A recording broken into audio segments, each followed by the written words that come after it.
रात एक चोर एक घर में घुसा, दरवाजा खोला तो एक बूढ़ी औरत सो रही थी। खटपट की आवाज से उसकी आंखें खुल गईं। चोर घबरा गया, लेकिन बुढ़िया बोली, डरो मत बेटा, लगता है किसी मजबूरी के कारण तुम ऐसा काम कर रहे हो। कोई बात नहीं, अलमारी में एक तिजोरी है, उसमें का सारा पैसा और गहना तुम चुपचाप ले जाना, लेकिन पहले मेरे पास आकर बैठो। मैंने अभी अभी एक सपना देखा है, वह सुनकर जरा मुझे उसका मतलब तो बता दो। चोर बुढ़िया की बातों में आ गया और चुपचाप जाकर उसके पास बैठ गया। बुढ़िया ने कहा, बेटा मैंने देखा कि मैं एक जंगल में खो गई हूँ। तभी एक कौवा मेरे पास आया और उसने 3 बार जोर जोर से बोला, पिंटू पिंटू पिंटू। बस फिर सपना खत्म हो गया और मेरी आंखें खुल गईं। जरा बताओ इसका क्या मतलब हुआ। चोर सोचने लगा। इतने में बुढ़िया का बेटा पिंटू अपना नाम जोर जोर से सुनकर उठ गया और अंदर आकर चोर को जमकर पीटा। बुढ़िया बोली, बस करो, अब मत मारो। चोर बोला, नहीं नहीं, मुझे और मारो, ताकि मुझे आगे से याद रहे कि मैं एक चोर हूँ, सपनों का मतलब बताने वाला नहीं। कल मैं घर लेट पहुंचा तो पापा ने पूछा, कहाँ था तू। मैंने बोला दोस्त के घर था। तो पापा ने मेरे ही सामने मेरे 10 दोस्तों को कॉल कर दी। उनमें से 4 दोस्तों ने कहा, हाँ अंकल वो यहीं था। 3 दोस्तों ने कहा कि हाँ अंकल वो अभी अभी गया है। 2 दोस्तों ने कहा, अंकल वो हमारे साथ ही है, पढ़ाई कर रहा है, कहो तो फोन दूं उसे।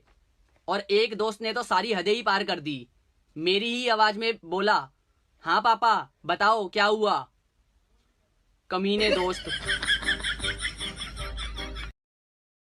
निमुड़ा इधर आ, मैं तेरे को एक चीज दिखाती हूँ, देख। एक बार 2 चोर शहर से चोरी करके जंगल में भाग आते हैं। उनके पीछे पुलिस पड़ी होती है, तो वो 2 दिन तक जंगल में ही छुपे रहते हैं। फिर उनमें से एक बोलता है कि यार मुझे तो बहुत भूख लग रही है। तो दूसरा कहता है कि एक काम करते हैं, हम में से एक यहाँ पैसों की देखभाल करेगा और दूसरा शहर जाकर खाना लेकर आएगा। तो उनमें से एक चोर अपना चेहरा ढककर शहर जाता है और खाने का इंतजाम करने लगता है। तो दूसरा दोस्त जंगल में बैठा सोचता है कि इसके आते ही मैं इसे मारकर सारा खाना और पैसा ले लूंगा। और यहाँ शहर में पहला दोस्त सोचता है कि मैं इस खाने में जहर मिलाकर सारा पैसा ले लूंगा। वो खाने में जहर मिलाकर जंगल में आता है, लेकिन वहाँ कोई नहीं होता। वो खाना रखकर पैसा उठाकर भागने लगता है और इतने में ही उसका दूसरा दोस्त उसे पीछे से मार देता है। और उसे मारकर जैसे ही वो खाना खाने लगता है, वो खुद भी मर जाता है। तो दोस्तों, आपने क्या सीखा कमेंट में जरूर। दोस्तों, रामू के पास एक तोता था। एक दिन रामू को काम से दूसरे गांव जाना था। यह बात तोते को पता चल गई। उसने रामू से कहा, मालिक जहां आप जा रहे हैं वहां मेरे गुरु तोता रहते हैं, क्या आप उन तक मेरा एक संदेश पहुंचा देंगे। रामू बोला, जरूर। तोते ने कहा, आप उनसे कहना, आजाद हवाओं में सांस लेने वाले गुरु को एक बंदी तोते का सलाम। रामू दूसरे गाँव पहुँचा और अपना काम निपटाने के बाद वह गुरु तोते से मिला और उसे अपने तोते का संदेश सुनाया। संदेश सुनते ही गुरु तोता मर गया। रामू अपने गाँव लौट आया। उसने अपने तोते को बताया कि मैंने जैसे ही गुरु तोते को तुम्हारा संदेश सुनाया, सुनते ही वह मर गया। जैसे ही तोते ने रामू की यह बात सुनी, तुरंत उसकी भी मौत हो गई। यह देखकर रामू बहुत उदास हो गया। वह मरे हुए तोते को उठाकर बाहर फेंक दिया। तभी तोता तेजी से उड़ा और बोला, मालिक मेरे गुरु तोते ने कहा था कि अगर आजादी चाहते हो तो पहले मरना सीखो।